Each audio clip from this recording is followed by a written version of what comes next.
APDSC 2026 ఇప్పుడే మొదలు పెడితే ఈ ఒక్క ప్రశ్నకు సమాధానం తెలుసుకోవడం కోసం ఈ వీడియో చూస్తున్న ప్రతి ఒక్క అభ్యర్థికి ఒక విషయం చెప్పాలనుకుంటున్నాను. మీరు ఆలస్యం చేయలేదు. ఏపీడిఎస్సి 2026 నోటిఫికేషన్ ఎప్పుడు వస్తుంది, ఎన్ని పోస్టులు వస్తాయి, ఏ జిల్లాలో ఎన్ని పోస్టులు ఉంటాయి, పరీక్ష ఎలా ఉంటుంది, నార్మలైజేషన్ ఉంటుందా, ఇలా ఎన్నో ప్రశ్నలు మీ మనసుల్లో ఉండొచ్చు. కానీ ఈ ప్రశ్నలకు సమాధానాలు వచ్చే వరకు ఎదురు చూస్తూ ఉంటే సమయం మాత్రం మన కోసం ఆగదు. ఒక చిన్న ఉదాహరణ, ఒక అభ్యర్థి నోటిఫికేషన్ కోసం ఎదురు చూస్తూ ఉన్నాడు. నోటిఫికేషన్ వస్తే చదువుతాను, సిలబస్ క్లారిటీ వస్తే చదువుతాను, ఎన్ని పోస్టులు ఉంటాయో తెలిసిన తర్వాత చదువుతాను, ఎగ్జామ్ డేట్ వచ్చిన తర్వాత సీరియస్గా చదువుతాను అంటూ రోజులు గడిపేస్తూ ఉన్నాడు. మరో అభ్యర్థి మాత్రం నోటిఫికేషన్ ఎప్పుడొచ్చినా నేను సిద్ధంగా ఉండాలి అని ఈరోజే పుస్తకం తెరిచాడు. ఇద్దరికి ఒకే సిలబస్, ఇద్దరికి ఒకే పరీక్ష, ఇద్దరికి ఒకే సమయం.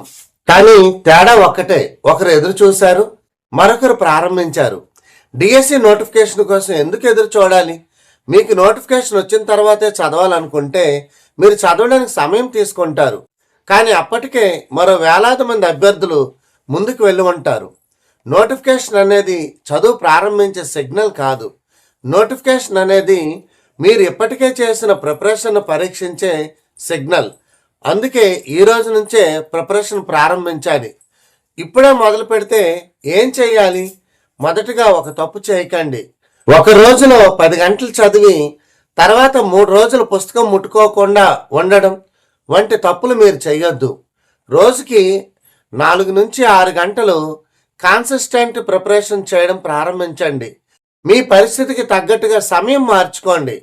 కానీ ఒక విషయం మాత్రం మార్చకండి, స్థిరత్వం. రోజు చదవాలి, రోజు రివైజ్ చేయాలి, రోజు ప్రాక్టీస్ చేయాలి, రోజు మీ ప్రోగ్రెస్ను చెక్ చేసుకోవాలి. మొదటి దశ సిలబస్. ముందుగా మీ సిలబస్ను పూర్తిగా తెలుసుకోండి. ఏ సబ్జెక్ట్లో ఏ టాపిక్స్ ఉన్నాయి, ఎక్కడ మీరు స్ట్రాంగ్గా ఉన్నారు, ఎక్కడ వీక్గా ఉన్నారు, ఏ టాపిక్స్ చదవడానికి ఎక్కువ సమయం పడుతుంది, ఇవన్నీ ఒకసారి రాసుకోండి. సిలబస్ తెలియకుండా ప్రిపరేషన్ ప్రారంభించడం అంటే డెస్టినేషన్ తెలియకుండా ప్రయాణం మొదలుపెట్టినట్టు. రెండో దశ బేసిక్స్ స్ట్రాంగ్ చేసుకోండి. పోటీ పరీక్షల్లో చాలామంది చేసే తప్పు, మొదటి రోజు నుంచే క్వశ్చన్స్ని మాత్రమే ప్రాక్టీస్ చేయడం. క్వశ్చన్స్ ప్రాక్టీస్ చేయడం చాలా ముఖ్యం, కానీ ముందు కాన్సెప్ట్ అర్థం చేసుకోవాలి. ఒక టాపిక్ చదివినప్పుడు ఇది ఎందుకు ఇలా ఉంది అని ఆలోచన చేయండి. కాన్సెప్ట్ అర్థమైతే క్వశ్చన్ ఎలా అడిగినా ఆన్సర్ చేసే కాన్ఫిడెన్స్ వస్తుంది. మూడో దశ రివిజన్. మీరు 100 టాపిక్స్ చదివి గుర్తుపెట్టుకోకపోతే ఉపయోగం లేదు. కానీ 50 టాపిక్స్ చదివి వాటిని పదే పదే రివైజ్ చేస్తే అవి మీకు బాగా గుర్తుంటాయి. అందుకే ఒక సింపుల్ రూల్ పెట్టుకోండి: చదువు, ప్రాక్టీస్, రివిజన్, టెస్ట్. ఈ సైకిల్ను రిపీట్ చేయండి. నాలుగో దశ డైలీ ప్రాక్టీస్. రోజు కొంత సమయం ప్రశ్నలకు కేటాయించండి. మొదట యాక్యురసీ మీద ఫోకస్ చేయండి, తర్వాత స్పీడ్ పెంచండి. ఎందుకంటే పరీక్ష హాల్లో తెలుసుకోవడం మాత్రమే కాదు, సరైన సమయంలో సరైన ఆన్సర్ ఇవ్వడం కూడా చాలా ముఖ్యం. ఐదో దశ తప్పుల నోట్బుక్. ఇది చాలా ముఖ్యమైనటువంటి విషయం. మీరు తప్పు చేసిన క్వశ్చన్ని ఒక నోట్బుక్లో రాసుకోండి. ఎందుకు తప్పు చేశాను? కాన్సెప్ట్ తెలియక తప్పు చేశానా? క్వశ్చన్ సరిగ్గా చదవలేదా? కన్ఫ్యూజ్ వలన తప్పు చేశానా? టైం మేనేజ్మెంట్ వలన? ఇలా రీజన్స్ కూడా రాసుకోండి. పరీక్షకు ముందు మీరు చదివే అత్యంత విలువైన మెటీరియల్ మీ మిస్టేక్స్ నోట్బుక్ కావచ్చు. ఒక విషయం మాత్రం గుర్తుపెట్టుకోండి, మీ చుట్టూ ఉన్న వాళ్ళు ఇంకా డిఎస్సి నోటిఫికేషన్ రాలేదు కదా, ఎప్పుడు వస్తుందో తెలియదు, పోస్టులు ఎన్ని వస్తాయో తెలియదు, ఇంతమంది చదువుతున్నారు, నీకు ఉద్యోగం వస్తుందా అని అంటూ ఉండొచ్చు.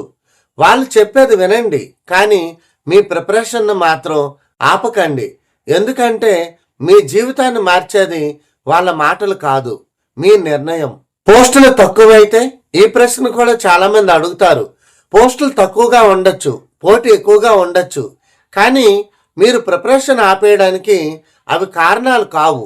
మీ పని పోస్టుల సంఖ్యను నిర్ణయించడం కాదు. మీ పని ఉన్న పోస్టుల్లో ఒక పోస్టుకు అర్హుడిగా మారడం. అది మీ చేతుల్లో ఉంది. టెట్ ఎలా రాశారో కూడా పక్కన పెట్టండి. టెట్ బాగా రాశారా? సరే. ఎక్స్పెక్టెడ్ మార్క్స్ తక్కువగా వస్తాయని అనుకుంటున్నారా? అది కూడా పక్కన పెట్టండి. ఇప్పుడు మీ చేతిలో ఉన్నది డిఎస్సి ప్రిపరేషన్. గత పరీక్షను మార్చలేం, కానీ రాబోయే పరీక్ష కోసం మన ప్రిపరేషన్ను మార్చుకోవచ్చు. ఈరోజు మొదలు పెడితే ఈరోజు మీరు ఒక చాప్టర్ చదువుతారు, రేపు ఇంకొక టాపిక్ చదువుతారు. ఒక వారం తర్వాత మీకు ప్రోగ్రెస్ కనిపిస్తుంది. ఒక నెల తర్వాత కాన్ఫిడెన్స్ వస్తుంది.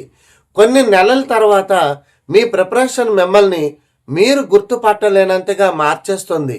అప్పుడు నోటిఫికేషన్ వచ్చిన రోజు అయ్యో ఇంకా ప్రిపరేషన్ చేయలేదు అని మీరు భయపడేటటువంటి అవకాశమే ఉండదు. దానికి బదులుగా ఇదేనా నేను ఎదురు చూసిన పరీక్ష అనేటటువంటి కాన్ఫిడెన్స్ వస్తుంది. చివరిగా ఒక మాట, మీరు ఇప్పటి వరకు చదవలేదా? పర్వాలేదు. చాలా రోజులు వేస్ట్ చేశారా? పర్వాలేదు. మీ ప్రిపరేషన్ సరిగా లేదని అనిపిస్తుందా? అయినా సరే పర్వాలేదు. కానీ ఈరోజు కూడా ప్రారంభించకుండా ఉంటే మాత్రం రేపు బాధపడాల్సి రావచ్చు. ఎందుకంటే నిన్నటి సమయం మీ చేతుల్లో లేదు, రేపటి ఫలితం మీ చేతుల్లో లేదు. కానీ ఈరోజు మీరు ఏం చేస్తారో మాత్రం పూర్తిగా మీ చేతుల్లో ఉంది. అందుకే ఏపీ డిఎస్సి 2026 కోసం నోటిఫికేషన్ కోసం ఎదురు చూడకండి.